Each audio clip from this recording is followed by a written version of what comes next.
Jadi kita kena yakin, kita memang nak buat macam ni, kita hajat kita macam ni, sekian. Tiba sampai masa tuan jadi benda yang lain, macam mana tuan? Itu juga adalah takdir yang Allah Ta'ala tetapkan. Dan pastinya takdir Allah Ta'ala itu mengatasi apa yang kita nak. Sebab Allah Ta'ala maha berkehendak. Maka itulah sebenarnya kebaikan untuk kita yang kita kadang-kadang tak tahu. Boleh kita sombongkan. Tak ada benda yang boleh kita megah-megahkan. Kita lihat jawapan kepada seorang manusia Allah Ta'ala bagi kekayaan yang begitu hebat. Tak ada mana-mana manusia di atas muka bumi ini yang memiliki nikmat sebesar baginda Nabi Sulaiman alaihissalam. Tapi bila mana dipuji, apa yang dijawab oleh Nabi Sulaiman? Hadza min fadli rabbi. Jawapan yang begitu humble. Semua kelebihannya adalah kelebihan yang Allah Ta'ala bagi, bukan aku. Dia tak kata si my leg lah. Tak ada. Dia tak kata Jadi ini kelebihan, sedangkan dia manusia yang paling diberi nikmat. Bismillahirrahmanirrahim. Assalamualaikum warahmatullahi ta'ala wabarakatuh. Kita buka majlis pada malam ini dengan umul kitab Syahadulillah al-Fatihah. A'udzubillahi minasyaitonir rajim. Bismillahirrahmanirrahim. Iyyaka na'budu wa iyyaka nasta'in.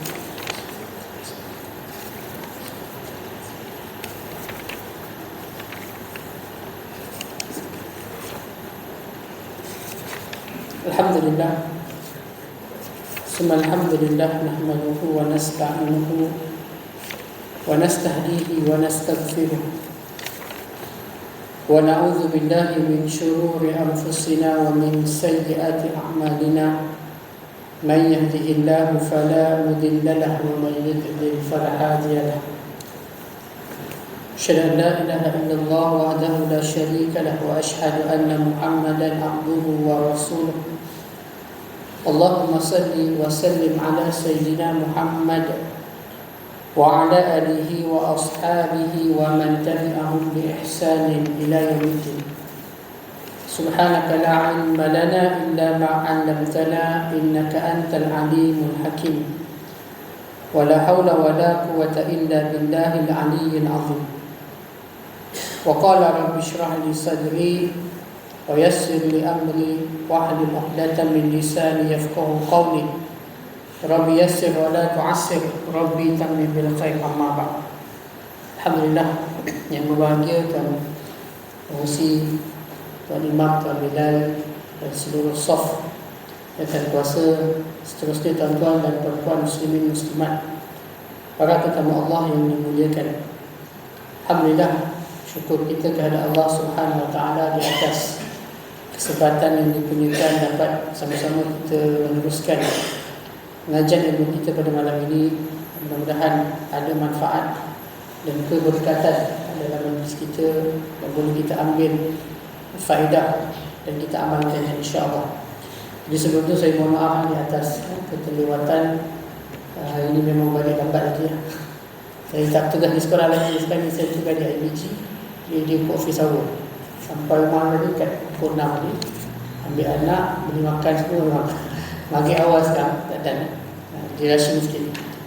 Jadi tuan-tuan muslimin muslimat, adalah pilihan dapat sama-sama kita meneruskan kembali pengajian kita kitab Astikah Hadis Rasulullah SAW, yang mana dalam kuliah kita yang lepas kita telah membahaskan berkenaan dengan bab yang ke-8.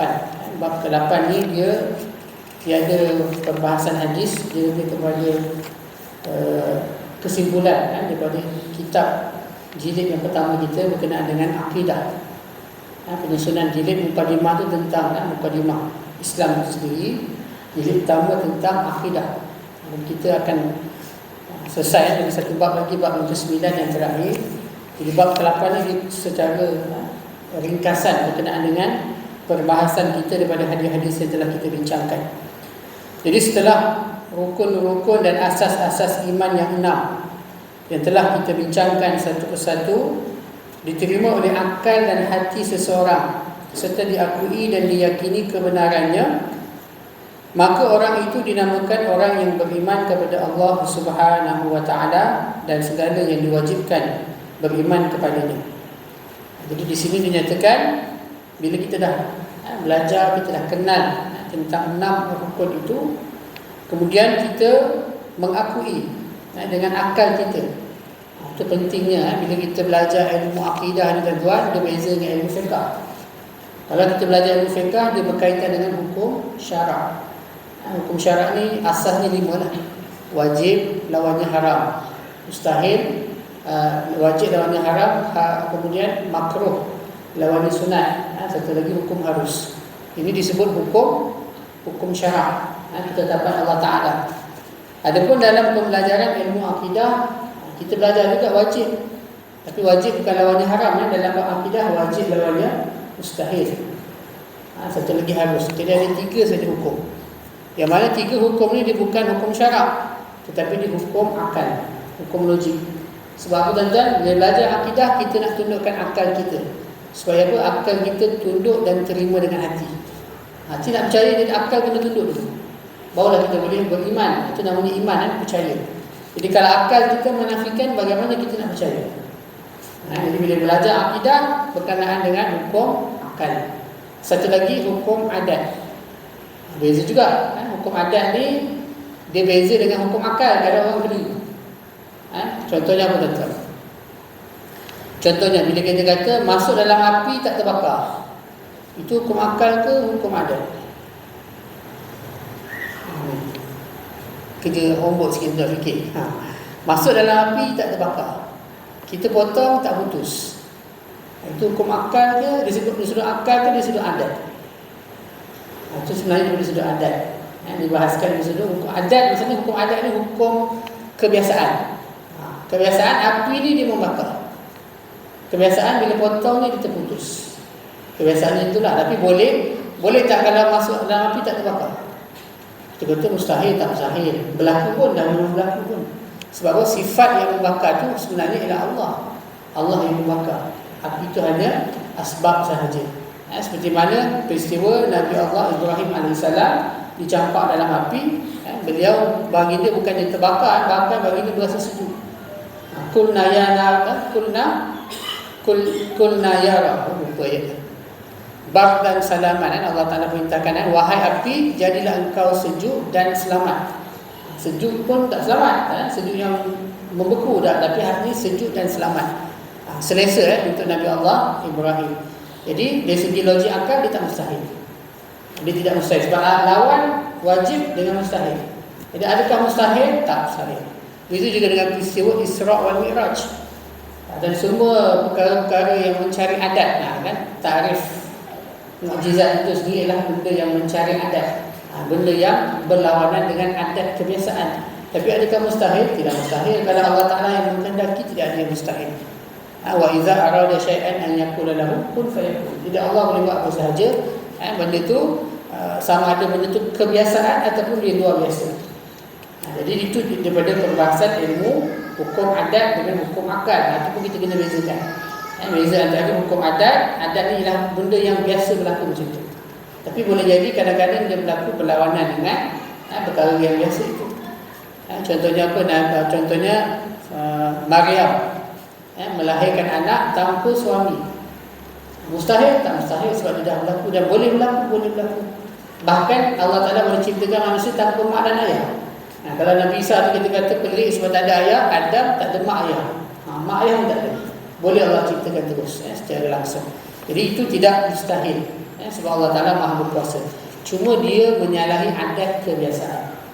Jadi ini kita nak bincang berkenaan dengan ilmu akidah ni tentang apa? Tentang hukum akal.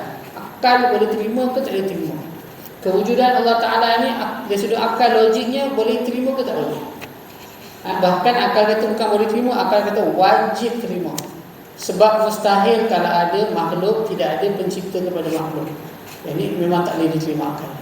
Itu kita nak bincangkan berkenaan dengan hukum logik akal ini supaya apa? Akal kita ni tunduk dan terima. Lalu barulah datangnya iman. Datang percaya dan keimanan itu daripada akal yang ditundukkan. Jadi kalau akal dia tidak ada, maka dia tidak mukallaf macam orang gila. Kanak-kanak akal ni tak sempurna, dia tak boleh fikir. Dia tak boleh fikir tuan-tuan, Allah pun tak tuntut untuk dia kenal Allah. Allah pun tak tuntut untuk dia melakukan amal ibadah kepada Allah Ta'ala. Sebab memang dia tak boleh nak faham. Akal dia tak boleh nak terima sebab dia tidak ada akal. Demikianlah tuan-tuan perbahasan berkenaan dengan ilmu akidah.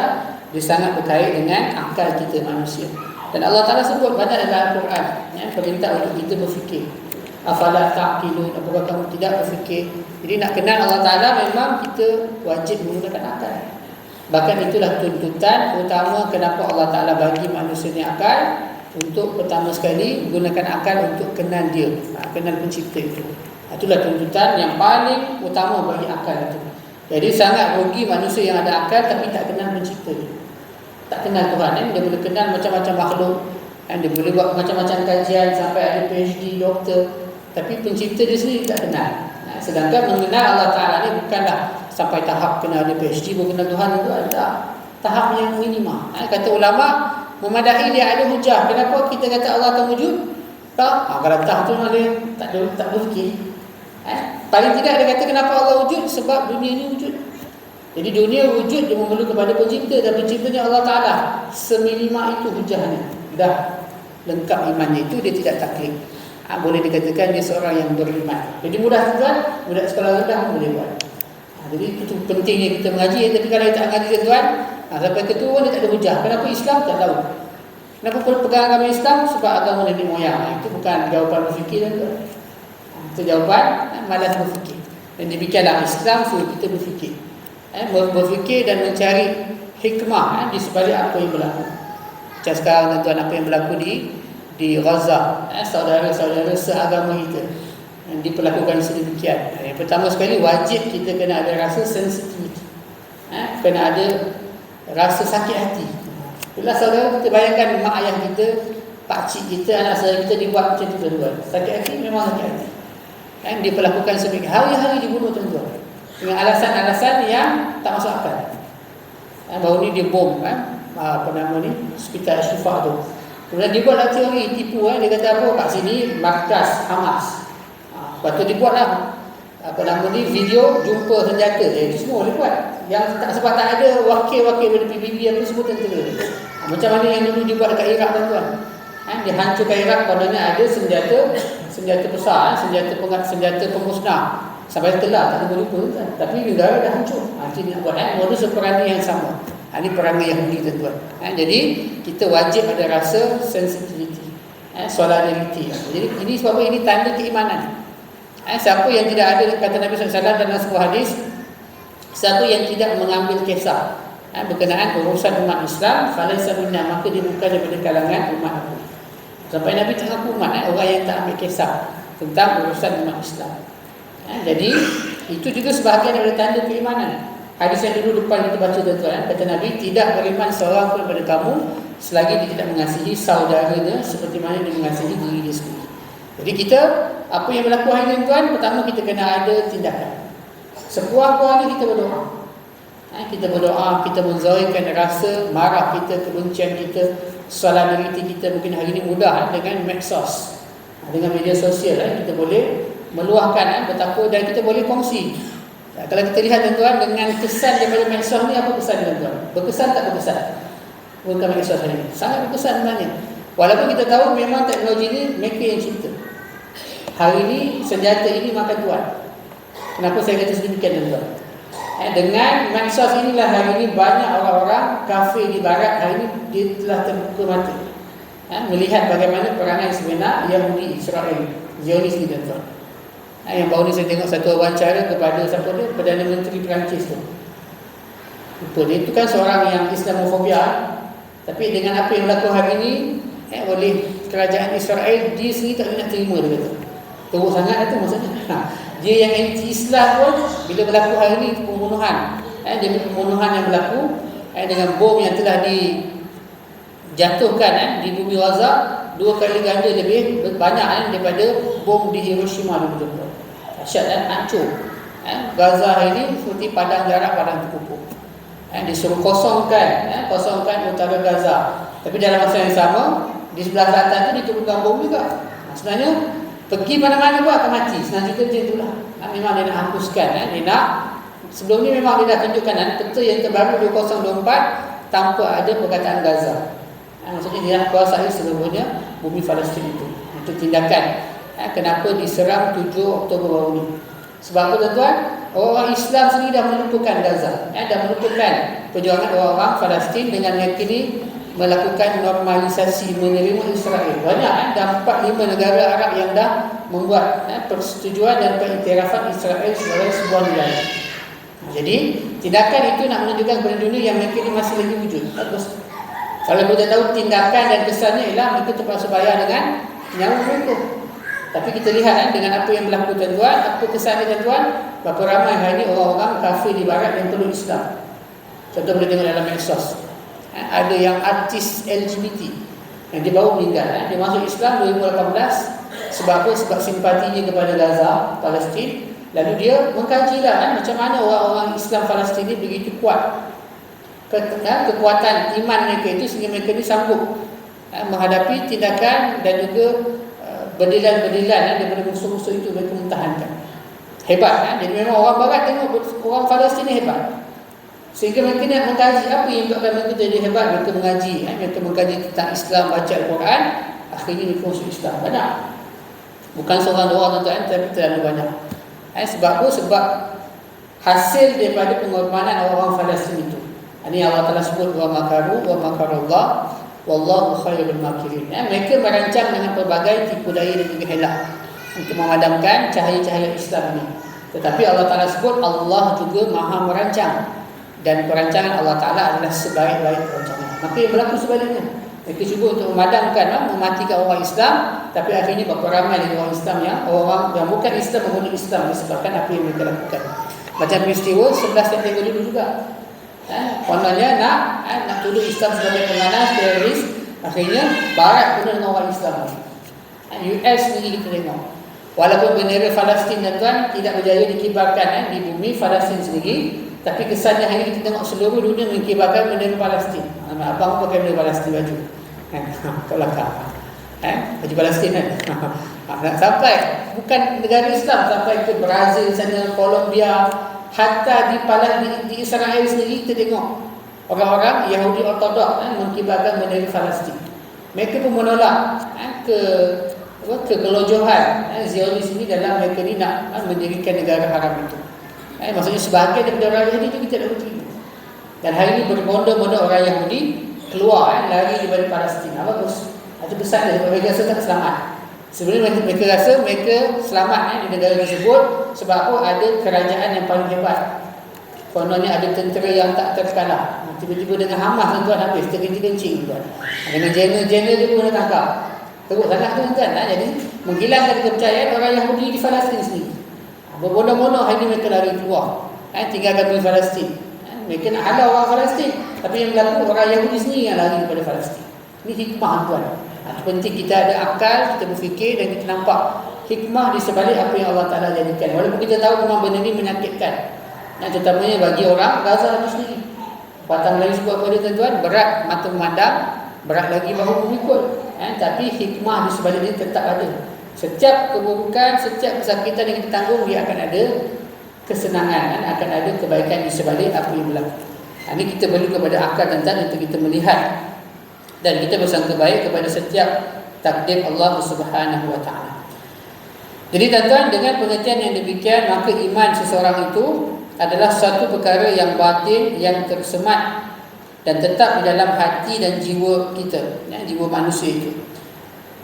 Tidak ternyata dan tidak diketahui oleh orang lain melainkan daripada tingkah laku dan juga amal perbuatan. Jadi iman itu apa tuan-tuan? Iman itu adalah satu benda yang batin, benda yang tak nampak, sebab dia adalah dalam bentuk keyakinan dalam hati. Akal terima, kemudian hati percaya. Itu penting akal terima dulu tuan. Kalau akal tolak, macam mana hati nak percaya? Itu kata-kata belajar akidah, dia berkaitan dengan hukum akal. Bila akal terima, bola hati boleh percaya tuan-tuan. Jadi tuan-tuan, muslimin muslimat yang dirahmati Allah. Jadi iman benda yang batin tak nampak, macam mana nak tahu? Melainkan dia akan terzahir daripada tingkah laku dan juga amal perbuatan manusia. Jadi jelasnya di sini iman adalah satu tenaga jiwa yang sangat-sangat bernilai untuk menguasai tiap-tiap tingkah laku dan juga amal perbuatan manusia. Pendek kata ni tuan-tuan, setiap tindakan manusia itu berdasarkan apa yang dia percaya. Kalau dia percaya dunia adalah segala-galanya, duit adalah segala-galanya, jadi tingkah lakunya dia akan buat seperti itu. Dia akan buat apa sahaja untuk duit. Tak kira lah halal ke haram ke, membujur lalu melintang sapu. Tak kira lah. Sebab bagi dia duit dah segala-galanya. Tapi kalau baginya Allah segala-galanya, akhirat adalah matlamat dia tuan-tuan. Jadi tindakan dia kita tahu, kita nampak, terarah. Dia buat apa-apa saja tuan, dia fikir iman. Dia fikir Allah dulu, Allah redha tak redha. Dia fikir hukum boleh ke tak boleh. Sebab berdasarkan apa yang dia percaya. Ini yang penting benda berkenaan dengan iman ini. Semua orang dia akan buat berdasarkan apa yang dia percaya. Kenapa ada ajaran sesat, pengikut ajaran sesat tuan? Sebab dia percaya benda itu betul. Maka dia buat. Dia buat benda-benda yang pelik, benda-benda yang haram, benda-benda yang khurafat. Tapi bagi dia benda itu betul. Dia tak rasa dia buat benda sesat. Dia kata kita lah yang sesat. Sebab dia rasa dia betul. Jadi tindakan dia berdasarkan seseorang, dia akan melakukan sesuatu pekerjaan berdasarkan apa yang dia percaya. Jadi kalau percayanya betul, betul lah tindakannya. Kalau percayanya sesat, batil, maka tindakannya juga sesat dan batil. Iman yang menguasai dan membentuk keadaan manusia itu bukannya iman yang hanya dituturkan dengan kata-kata yang indah dan menarik, atau yang berupa inginkan kebaikan hanya dengan angan-angan sahaja. Akan tetapi iman yang dituntut itu ialah iman yang berakar tunjang di hati dan dibuktikan oleh amal perbuatan. Inilah yang dituntut oleh Allah Ta'ala. Bukan iman sekadar kata-kata. Sembang, semua orang boleh sembang tuan-tuan. Apa budak-budak sanggup pun, kalau nak sembang kalau sembang gajah, gajah boleh terbang. Sampai istilah tu tuan-tuan. Maksudnya apa? Kalau nak cakap, semua boleh cakap. Bila nak buat, tak tentu lagi. Jadi iman yang sebenar, dia bukan setakat cakap, tetapi dia mampu melakukan dengan sungguh-sungguh.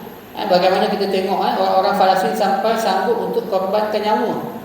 Bukan setakat korbankan masa, tenaga, harta, tanah, tapi sampai mereka sanggup nyawa mereka tu sebagai gadaian untuk apa? Untuk iman mereka itu. Mereka tak nak pergi. Mereka takkan keluar. Walaupun kita tengok ada beberapa usaha-usaha oleh beberapa negara Islam, mungkin termasuk negara kita, untuk apa? Untuk memindahkan rakyat Gaza ke Semenanjung Sinai. Dan telah pun dibuat dia punya infrastruktur tu, penempatan supaya orang-orang Gaza tu dipindahkan. Setuju ke tuan-tuan? Maksudnya apa? Memang Israel nak macam tu tuan. Itu yang diinginkan Israel, nak halau. Kenapa nak diberikan laluan mudah untuk mereka menguasai bumi orang Islam dengan cara dipindahkan? Kononnya atas nama nak selamatkan nyawa mereka. Tak kena betul. Cara itu tak betul. Patutnya kita kena mempertahankan walaupun dengan darah kita. Sebab tuan-tuan, dari segi hukum sendiri pun jihad, jihad ni dia ada dua hukum. Dalam hukum fiqh, jihad ada dua hukum saja. Yang pertama hukum dia wajib fardu ain, yang kedua hukum dia wajib fardu kifayah. Bila fardu ain tuan-tuan? Bila kita diserang. Bila fardu kifayah? Bila tempat orang Islam yang lain diserang, orang Islam yang di tempat lain, hukum dia fardu kifayah untuk mempertahankan. Maksudnya kalau kita kat Malaysia tuan-tuan, berjihad di Palestin, hukum dia fardu kifayah. Tapi kalau orang Palestin sendiri, hukum dia fardu ain, untuk dia mempertahankan. Kalau mati syahid. Demikian besarnya hukum untuk orang yang mempertahankan nyawa dia, tanah air dia, harta benda dia. Musuh masuk dalam rumah kita tuan, dia nak ambil harta kita. Kita kata tak apa, ambil. Kita tak nak tahankan, kita keluar, ambil semua benda. Rumah dia pun ambil, bagi geran kat dia. Betul tindakan dia? Tak betul tuan kan? Berarti kita pertahankan lah. Bukan kita bagi dengan mudah. Jadi kita pertahankan. Kalau kita mati dalam mempertahankan hak kita tuan, syahid. Syahid fisabilillah. Baru tadi saya tengok satu video tuan, sempat orang rakam seorang syuhada di Palestin. Dia mati tu dia ucapkan perkataan, kalau kau nampak apa yang aku nampak. Tengok, ada tak tuan-tuan tengok satu video tu? Dia kata, kalau kau nampak apa yang aku nampak, dengan muka yang senyum, dia pun mati. Subhanallah, ini yang Nabi sebut, orang yang syahid tuan-tuan, Allah buka hijab, bahkan Allah Ta'ala memperlihatkan syurga dia nanti. Dia nampak, sebelum dia mati dia nampak. Sampai sebut dia ucap, mula-mula dia mengucap syahadah. Kemudian dia kata ke kawan dia, kalau kau nampak apa yang aku nampak. Kemudian dia meninggal tuan-tuan. Subhanallah. Jadi Allah Ta'ala, dia meninggal dengan senyum tuan-tuan. Dengan senyum, sebab melihat syurganya. Inilah keindahan orang yang Allah Ta'ala anugerahkan syahid. Ini kita nampak besar ujian dia tuan-tuan, besar ganjaran dia. Ini yang Nabi sebut asyadul bala al-anbiya. Sedahsyat-dahsyat sebesar-besar ujian itu ditimpakan kepada para anbiya. Orang yang makin Allah sayang, makin besar ujian dia.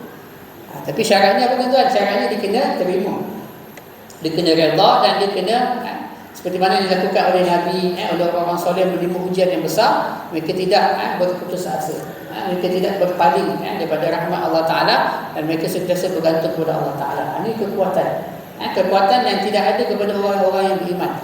Itu kita kata orang-orang barat melihat tindak tanduk, tindakan orang Farisi itu sembelih. Sebab orang tak beriman dia tidak merasa itu perasaan seperti itu. Ini kekuatan dalaman tuan yang datangnya daripada keimanan kita kepada Allah Ta'ala dan juga hari pembalasan. Jadi tuan-tuan, iman yang menguasai dan membentuk keadaan manusia ini bukan dengan kita tuturkan dengan perkataan, tapi dia berakar tunjang di hati dan dibuktikan oleh amal perbuatan. Sampai kita lihat orang beriman dia sanggup mempertahankan bagaimana sahabat Nabi SAW dalam peperangan Uhud. Mereka menjadikan batang tubuh mereka itu sebagai benteng. Ketika mana Nabi nak dihujani dengan panah-panah tuan-tuan. Disebabkan sebagian orang Islam yang tidak mematuhi arahan Nabi, jangan turun daripada bukit Uhud. Menang ke kalah jangan turun, mereka turun juga tuan. Akhirnya counter attack. Musuh yang dikuasai, yang diketuai oleh Khalid Al-Walid ketika itu belum Islam. Maka mereka serang balik sehingga dihujani Nabi dengan peluru, dengan anak-anak panah. Jadi sahabat-sahabat menjadikan tubuh badan mereka itu sebagai perisai. Tak kira apa badan mereka jadi perisai supaya apa nak selamatkan Nabi. Inilah tanda keimanan mereka kepada Allah dan juga Rasulnya sampai tahap sanggup korbankan nyawa mereka itu. Jadi iman yang menguasai dan membentuk keadaan manusia itu mestilah dia berdasarkan kepercayaan. Bukannya iman yang berdasarkan kepercayaan semata-mata kepada Allah Ta'ala yang menciptakan dan menguasai seluruh alam ini dengan segala undang-undang. Dengan Allah Ta'ala menciptakan undang-undang dan cara peraturan sahaja. Maksudnya apa? Ini rububiyah. Jadi kita bukan sekadar beriman dan percaya Allah itu sebagai pencipta alam dan pengurus takbir alam. Itu rububiyah tuan-tuan. Semua manusia sebenarnya dia ada perasaan tauhid rububiyah. Tanya orang bukan Islam pun, penyembah berhala, penyembah patung, siapa yang cipta alam ini, dia tak dekat patung dia. Tak dekat patung dia. Dia tahu bukan patung diciptakan alam. Dia tahu Tuhan yang sebenar ciptakan alam. Jadi iman bukan semata-mata kita mengaku Allah sebagai pencipta alam, tapi kita tak tunduk dan patuh kepada dia. Tak tunduk kepada peraturan, pada undang-undang dan juga syariat Allah Ta'ala itu. Jadi iman tuan-tuan, akan tetapi iman yang sebenar, iman dan kepercayaan yang berisi dengan ingatan kita kepada Allah Ta'ala, sentiasa kita mengingati Allah Ta'ala sebagai Tuhan yang memberi segala nikmat dan kemewahan, Tuhan yang memberi segala kejadian yang indah dan menakjubkan ini dan segala kebesaran serta ketinggian menurut undang-undang dan cara yang diusahakan oleh masing-masing. Inilah kita usaha untuk membesarkan Allah Ta'ala dalam setiap tindakan kita. Inilah iman yang sebenar, bukan sekadar kita akui Allah sebagai Tuhan yang menciptakan kita dan alam semesta, tapi dalam masa yang sama kita mengagungkan selain daripada Allah Ta'ala. Tidak ada tauhid uluhiyah. Kita tidak mengesakan Allah Ta'ala daripada semua aspek. Iman yang berisi dengan ingatan yang tersebut ialah iman yang menjadikan seseorang itu gemar menghargai keindahan ciptaan Allah Ta'ala yang maha bijaksana dan menghargai kemurahan Allah Ta'ala yang melimpah dengan nikmat-nikmat yang tidak terhitung.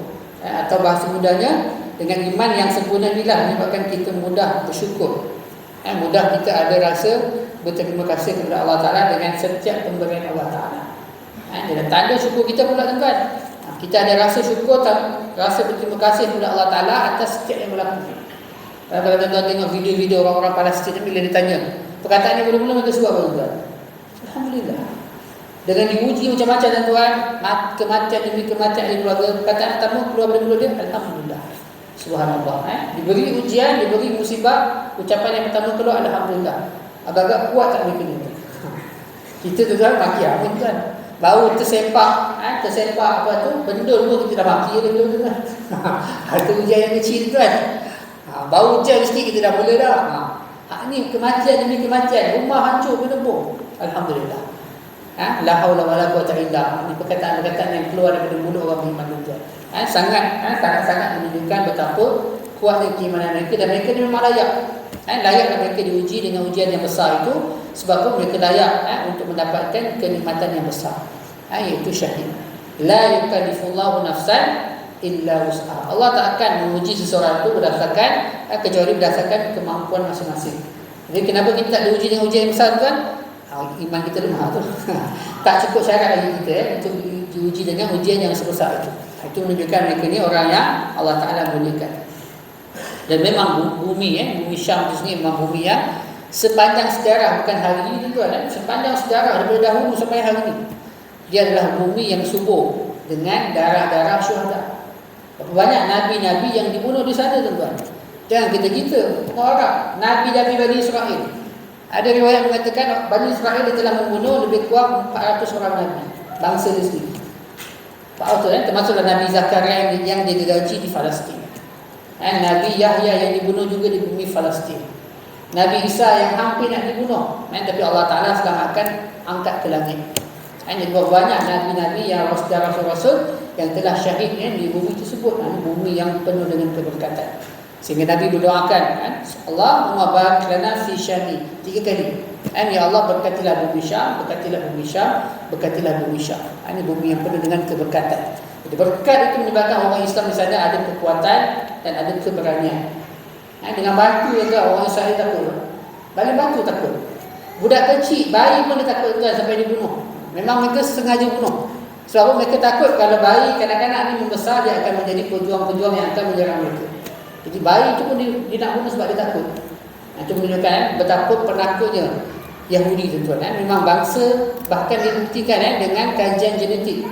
Genetik manusia yang paling pengecut adalah bangsa Yahudi. Ini rupanya tuan, kajian saintifik membuktikan. Bangsa yang paling pengecut, takut mereka. Jadi tuan-tuan, inilah sebab apa? Sebab mereka ni menyalahi keimanan yang sebenar kepada Allah Ta'ala, sedangkan mereka adalah kaum yang Allah Ta'ala berikan kitab dan ujian ilmu. Tuan-tuan muslimin muslimat yang dirahmati Allah. Jadi iman yang berisi dengan ingatan yang tersebut ialah iman yang menjadikan seseorang itu gemar menghargai keindahan ciptaan Allah Ta'ala yang maha bijaksana. Itu kita akan sering bersyukur kepada Allah Ta'ala. Gemar menghargai segala yang tersebut adalah dengan jalan seseorang itu taat setia dan patuh kepada undang-undang dan juga hukum Allah Ta'ala, dan dengan jalan yang sentiasa mengenang dan menyebut sama ada dengan hati sahaja ataupun dengan lidah bersama akan limpahan nikmat Allah Ta'ala yang sentiasa meliputi zahir dan batin. Ini ciri orang yang beriman dan bersyukur. Dia akan melazimi, pertama dia akan merespon setiap perasaan terima kasih daripada Allah Ta'ala dengan ketaatan. Taat kita tu sebab apa? Sebab kita berterima kasih. Seperti mana Aisyah pernah menegur Nabi. Sebab apa Nabi ni sembahyang malam tuan-tuan sampai bengkak-bengkak. Kita bengkak juga, tapi buka mata sebab tidur malam. Susah nak bangun tuan. Nabi tak bangun malam sembahyang sampai bengkak-bengkak kaki. Sebab Aisyah kata, kenapa kau bersusah payah buat ibadah macam ni, sedangkan kau ni seorang yang telah diampunkan dosa dahulu dan kemudian. Apa jawapan Nabi tuan? Aku nak jadi orang yang bersyukur, orang yang berterima kasih. Jadi taat Nabi itu bukan sebab taat Nabi, istighfar Nabi bukan sebab Nabi buat dosa, tapi sebab terima kasih dengan nikmat Allah Ta'ala. Sebab apa? Dia merasa yang begitu besar nikmat Allah Ta'ala, dan memang sebenarnya nikmat Allah besar. Cuma bila kita tak bersyukur, kita tak rasa nikmat. Bila ditarik nikmat, barulah kita rasa kehilangan. Barulah kita nak nangis tuan. Sebenarnya orang yang menangis bila hilang nikmat tu sebenarnya dia adalah orang yang banyak menerima nikmat. Tanda dia dapat banyak nikmat. Sebab tu dia menangis. Sebab apa tuan-tuan? Orang yang biasa lapar, orang yang biasa lapar, setiap hari dia lapar, tiba-tiba dia lapar satu hari, dia nangis tuan. Dia dah biasa lapar, dia tak nangis. Dah biasa dah. Tapi orang yang tak biasa lapar, tiba-tiba lapar satu hari, dia nangis juga. Sebab tak biasa lapar. Jadi orang yang menangis sebab hilang nikmat. Bila orang yang menangis ditimpa dengan musibah, sebenarnya ketahuilah orang itu adalah orang yang sering mendapat nikmat. Jadi bila sekali hilang nikmat, dia terasa. Tapi kalau orang yang dah biasa hilang nikmat, dia adalah biasa terbiasa juga. Dia dah terbiasa dengan kehilangan nikmat itu. Jadi bersyukurlah kita kalau kita menangis bila hilang nikmat. Bukan bersyukur sebab apa? Sebab kita ni sebelum itu dah sering mendapat nikmat. Kita ni Allah Ta'ala beri kita dengan pelbagai nikmat yang kita tercapai. Jadi tuan-tuan muslimin muslimat yang dirahmati Allah, iman yang berisi dengan ingatan tersebut ialah iman yang mendesak seseorang itu supaya melakukan perbuatan amal yang diterima dan diredai oleh Allah Ta'ala. Jadi bila iman kita itu iman yang sebenar, iman yang mendatangkan rasa syukur kepada Allah Ta'ala, rasa terima kasih, rasa terhutang budi dengan Allah Ta'ala, maka iman itu akan mendesak kita untuk melakukan perkara taat, akan mendesak kita untuk cari perbuatan-perbuatan yang Allah redha dan mengelakkan diri kita daripada melakukan benda yang Allah Ta'ala murka. Ini desakan daripada iman yang sempurna, tuan-tuan. Ini penting untuk kita dapatkan iman yang sempurna. Dan yang mendesak supaya seseorang itu selalu berusaha menuruti jalan yang lurus dan bermanfaat dalam hidupnya secara perseorangan dan juga dalam kehidupan secara bermasyarakat. Inilah desakan daripada iman yang betul. Dia akan mengajak kita untuk sentiasa menuruti jalan yang lurus, jalan yang Allah Ta'ala redai. Iman yang tersebut menjadikan seseorang itu berjiwa besar, gemar berdiri di atas kaki sendiri, tidak suka bergantung kepada orang lain daripada yang ditetapkan oleh undang-undang dan juga hukum Allah Ta'ala. Jadi bila kita mendapat iman yang sebenar ni, tuan-tuan, kita akan jadi seorang yang berjiwa besar. Contoh yang paling dekat tadi kita sebut tadi, orang-orang Palestin berjiwa besar, maka boleh menerima macam-macam ujian tanpa mereka ni berasa kalah. Itu beza dengan orang bukan Islam. Orang bukan beriman ni, kalau diuji dengan musibah, mereka ni sangat mudah untuk bunuh diri. Sebab mereka tidak ada tempat pergantungan. Mereka tidak berjiwa besar dengan apa yang berlaku, tuan-tuan. Bahkan orang beriman ni dia akan sering gemar untuk berdikari di atas kaki sendiri dan tidak bergantung kepada selain Allah Subhanahu Wa Taala. Allah As-Samad. Allah tempat pergantungan setiap makhluk. Jadi bila mana kita bergantung dengan Allah Ta'ala, Allah Ta'ala sebut dalam Al-Quran apa dia? Wa may yatawakkal 'ala Allahi fahuwa hasbuh. Siapa yang bertawakal kepada Allah Ta'ala, dan arti kata yang sebenar, siapa yang bergantung harap hanya kepada Allah Ta'ala, fahuwa hasbuh, Allah Ta'ala sebut, maka Allah saja dah cukup untuknya. Allah dah cukup dah. Hanya kita sebut hasbiyallah wa ni'mal wakil. Hasbunallah wa ni'mal wakil. Cukuplah Allah Ta'ala itu sebagai sebaik-baik wakil pengurus kehidupan kita. Dan kita tak berhajat kepada makhluk yang lemah. Apatah lagi kita berhajat kepada musuh-musuh kita. Sanggup hari ini orang Islam berhajat kepada musuh-musuh Allah Ta'ala untuk menyelesaikan kehidupan hari lagi teruk. Takut kita bukan kepada Allah, takut kita kepada musuh Allah Ta'ala. Pergantungan kita bukan nak cari redha Allah Ta'ala, tapi cari redha musuh Allah. Takut sampai dia halang itu kita bertakbir pun kita tak berani nak takbir. Teruk sangat. Bukan suri perang kan, dilarang kita takbir, kita takut nak takbir. Jadi pergantungan kita hanya kepada Allah Subhanahu Wa Taala. Jadi iman yang sebenarnya akan menjadikan kita seorang yang berani dan bergantung hanya kepada Allah Ta'ala dan tidak bergantung kepada selain daripada Allah Ta'ala. Dan begitu juga dengan undang-undang dan hukum Allah Ta'ala. Kita hanya berharap dan bergantung kepada Allah dan juga syariat Allah Ta'ala, tidak berhajat kepada selain itu. Tak berhajat kepada syariat undang-undang manusia, apatah lagi undang-undang daripada musuh-musuh Allah Ta'ala itu, undang-undang kufar. Iman yang tersebut menjadikan seseorang itu malu merendahkan diri kepada orang yang tidak disuruh oleh Allah Ta'ala berbuat demikian. Jadi iman ini kita ni tak akan merendahkan diri kepada musuh-musuh Allah. Allah tak suruh kita merendahkan diri kepada musuh-musuh Allah. Maka kita hanya merendahkan diri kepada Allah Ta'ala semata-mata. Juga menjadikan seseorang itu malu menghulurkan tangan dia meminta sama ada secara langsung ataupun tidak, kecuali dengan jalan yang dibenarkan oleh syarak. Tak berani, malu kita nak minta kepada selain daripada Allah Ta'ala, ataupun jalan-jalan yang Allah Ta'ala redha sahaja. Jadi kalau jalan yang Allah tak redha, inilah minta kepada benda-benda khurafat, kepada syaitan, kepada benda-benda yang Allah Ta'ala murka. Dia minta kepada musuh-musuh Allah Ta'ala.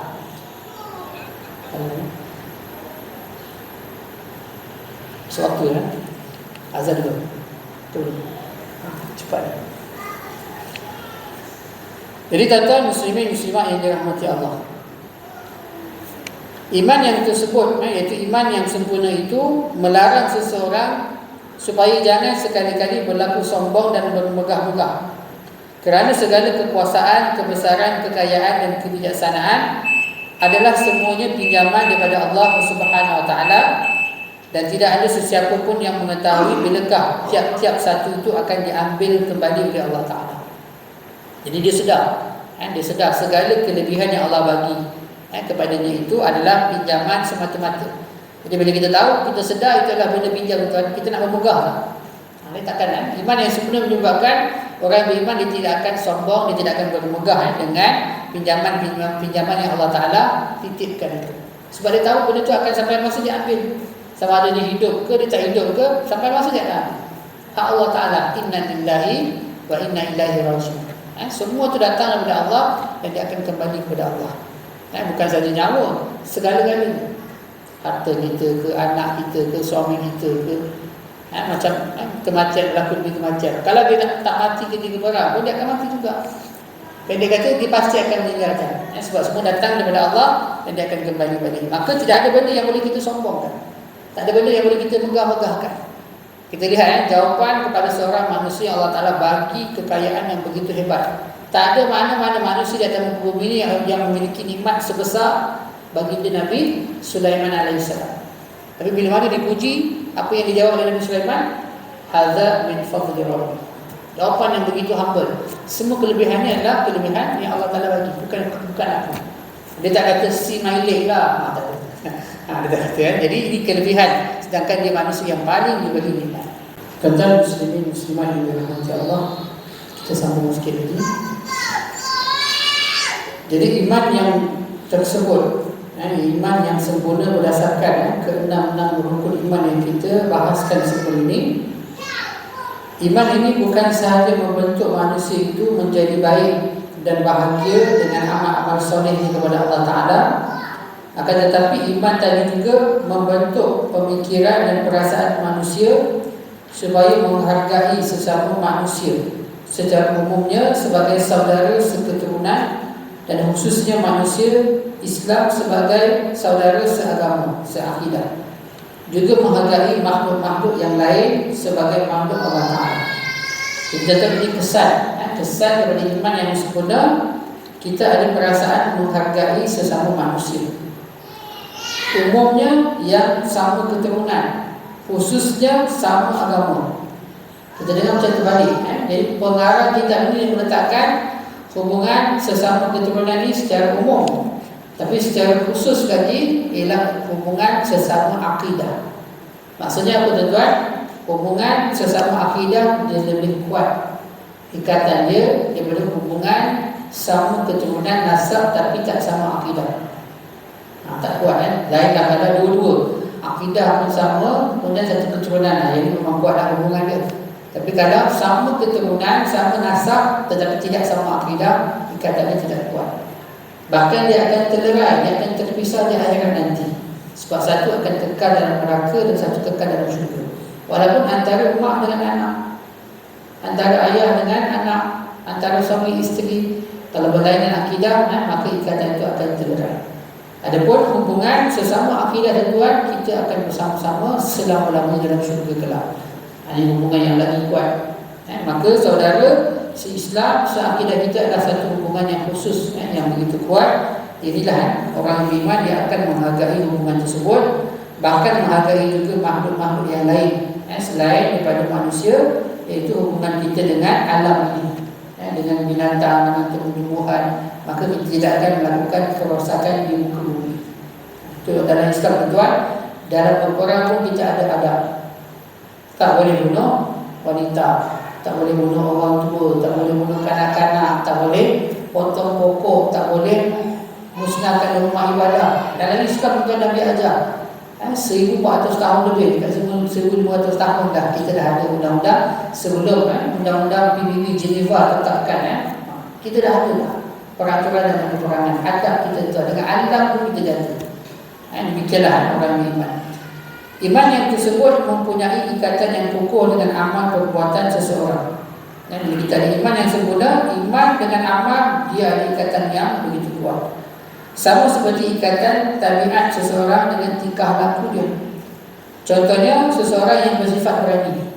Bila dia berani, apa tingkah laku dia? Maka tingkah lakunya dia sentiasa berjuang dan berjihad di jalan Allah. Ini orang yang berani. Sekarang nama yang digeruni siapa tuan-tuan? Abu Ubaidah. Kenal tuan? Dia bukan nama sebenar, nama panggilan, nama gelaran sahaja. Dan orang tentera Hamas tidak tahu siapa dia sebenar. Dia hanya juru cakap Hamas, juru cakap bagi Al-Qassam. Nama dia tuan-tuan saya tak nak share dalam Facebook, tak lepas-lepas. Nama gambar dia kan tutup muka kan, Abu Ubaidah. Itu pun ditakuti. Gambar dia pun dah takut tuan. Jadi kita semangat yang ada pada orang beriman tuan, keberanian dia memang takkan pernah ada pada orang-orang yang tidak beriman. Ini sifat. Jadi dia tidak akan berpisah.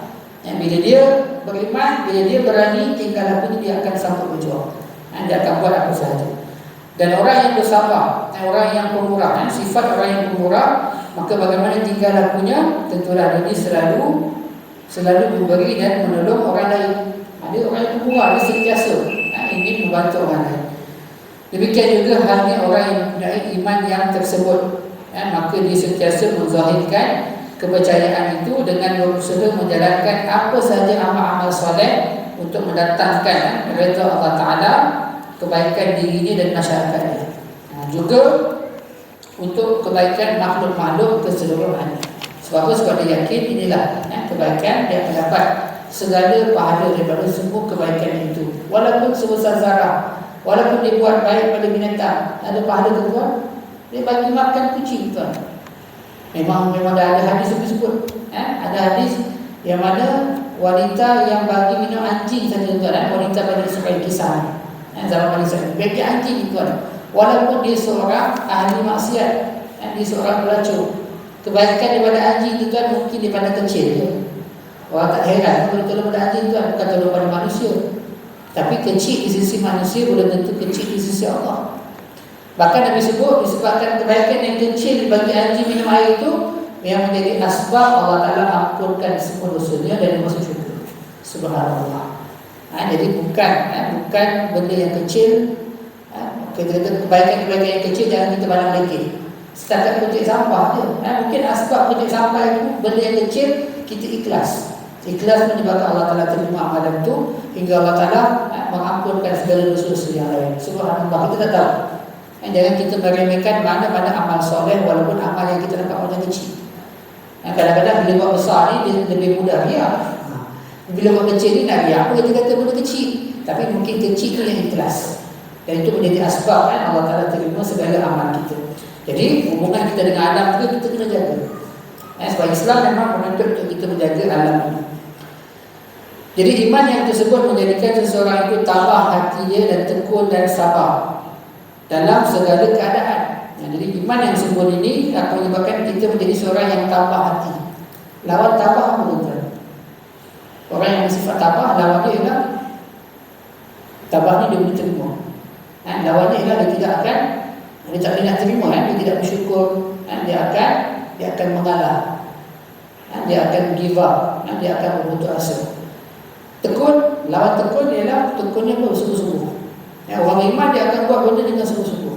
Apatah lagi amal itu sebenarnya adalah bekalan untuk dia.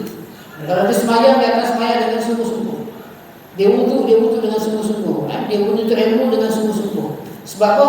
Itu sebenarnya adalah bekalan untuk dia, bukan untuk orang lain. Dia semayang bukan untuk orang lain, dia semayang untuk diri dia sendiri. Yang akan tolong dia, yang menjadi amal dia. Jadi dia akan buat satu benda dengan sungguh-sungguh, tekun. Lawan tekun apa dia?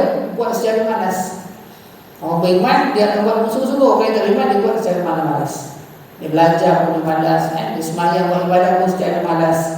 Sebab apa? Sebab kesan daripada tidak ada iman itu. Dan orang beriman dia akan bersabar dalam segala keadaan. Dia boleh terima semua benda. Susah ke senang ke, itulah ujian. Dan sebalik orang yang tidak sabar, dia akan marah. Dia tidak terima ketetapan tersebut. Itu menyebabkan dia semakin jauh dengan Allah Ta'ala. Jadi tuan-tuan, dia tidak sekali-kali akan berputus harap ataupun tawar hatinya sekalipun dia menghadapi berbagai-bagai halangan dan juga rintangan. Semakin dia diuji, semakin dia dekat. Sebab orang beriman dia akan jadikan ujian itu sebagai apa tuan? Sebagai peluang dia. Peluang tuan. Memang sebenarnya ujian kita musibah susah, tapi susah itu menjadi cabaran dan sebaliknya dia menjadi peluang untuk kita. Peluang apa tuan? Peluang untuk kita membina pahala kita, membina amal kita, membina hubungan kita dengan Allah Ta'ala. Inilah jalan dia untuk kita semakin dekat dengan Allah. Kalau kita sentiasa senang, biasa orang senang dia senang lupa Allah. Bila dia sakit ni sikit-sikit Allah. Hak tu dah baik kan? Bila dia sakit, dia mudah dengan Allah Ta'ala. Itu jadi peluang untuk dia semakin dekat dengan Allah Ta'ala peluang untuk dia menambahkan lagi pahalanya, bekalan dia tuan-tuan. Jadi inilah kelebihan orang yang beriman, dia akan jadikan setiap halangan rintangan itu sebagai peluang untuk dia mendampingi Allah Ta'ala. Kerana apabila seseorang itu menyingsing lengan menyempurnakan sesuatu pekerjaan dengan ingatan mendapat redha Allah Ta'ala, maka dia yakin bahawa tetap ditolong dan dibantu oleh Allah Azza wa Jalla. Apa saja kita nak buat, kita singsing lengan nak buat benda, kalau kita yakin ini perbuatan yang Allah redha, ada pahala, maka Allah akan bantu. Ini maksudnya bila kita mulakan satu pekerjaan dengan ucapan Bismillah, benda baik itu macam Bismillah, maka di situ ada keberkatan. Kita minta pertolongan Allah Ta'ala dan Allah akan bantu pekerjaan itu. Allah akan mudahkan, jadi ada barakah, keberkatan. Dan kalau tidak pun dengan kadar takdir, kalau tidak Allah Ta'ala tidak mengizinkan untuk kita buat pun, dengan qada dan kadar Allah Ta'ala yang telah dipilih dan diusahakan dia itu, maka tentulah dibantu oleh Allah Ta'ala dengan takdir yang lain pula, sehingga berjaya dan sempurna. Jadi kita kena yakin, kita memang nak buat macam ni, kita hajat kita macam ni, sekian. Tiba sampai masa tuan-tuan jadi benda yang lain, macam mana tuan-tuan? Itu juga adalah takdir yang Allah Ta'ala tetapkan. Dan pastinya takdir Allah Ta'ala itu mengatasi apa yang kita nak. Sebab Allah Ta'ala maha berkehendak, maka itulah sebenarnya kebaikan untuk kita yang kita kadang-kadang tak tahu. Kadang disebut ada benda yang kita tak suka, tapi sebenarnya dia baik untuk kita. Ada benda yang kita suka, tapi dia buruk untuk kita. Jadi Allah Ta'ala maha mengetahui takdir seseorang itu. Jadi Allah Ta'ala tetapkan sesuatu itu yang paling baik. Itulah takdir yang paling baik. Jadi demikianlah kesimpulan dan tuan. Mudah-mudahan kita semua sentiasa mendapat hidayah dan taufik dan berjaya mencapai keselamatan di dunia dan juga kebahagiaan di akhirat. Dengan apa? Dengan kesempurnaan akidah kita, keinginan kita kepada 6 rukun iman yang Nabi sebut sebagai asas. Asas kepada keimanan, 6 perkara itu kita wajib percaya dengan sempurna. Jadi mudah-mudahan dengan kesempurnaan iman kita itu, dia akan memandu setiap tingkah laku kita untuk mencapai redha Allah Subhanahu Wa Taala, insya-Allah. Allah Ta'ala, kita selesai dengan bab yang ke-8 dan kita akan sambung kuliah yang terakhir, bab yang terakhir. Bab yang ke-9 iaitu berkenaan dengan tajuk manusia dan dunia. Ini yang terakhir kita. Ada 7 hadis. Ada 7 hadis lagi yang kita akan kupas sebelum kita mengakhiri jilid yang pertama ini. Allah Ta'ala, pada ada soalan tuan sebelum kita tangguh. Tak ada, insyaAllah mudah-mudahan Allah Ta'ala memberikan kefahaman yang sejelas-jelasnya kepada kita dan memberikan taufik hidayah untuk sama-sama kita beramal yang baik bagi Allah Subhanahu Wa Ta'ala. Lemah dan kurang yang disebabkan kepada saya. Aku qauli hadza, astaghfirullahalazim li wa lakum. Wassalamualaikum warahmatullahi ta'ala wabarakatuh. Bismillahirrahmanirrahim. Alhamdulillahirabbil alamin, wassalatu wassalamu ala asyrafil anbiya'i wal mursalin wa ala alihi washabbihi ajma'in. Allahumma faqihna fid din wa 'allimna ta'wil wa ihdina as-siratal mustaqim, siratal ladzina an'amta 'alaihim minan nabiyyin was-siddiqin wasyuhada'i was-shalihin wa hasuna ulaika rafiqa ya arhamar rahimin. Alhamdulillahirabbil alamin.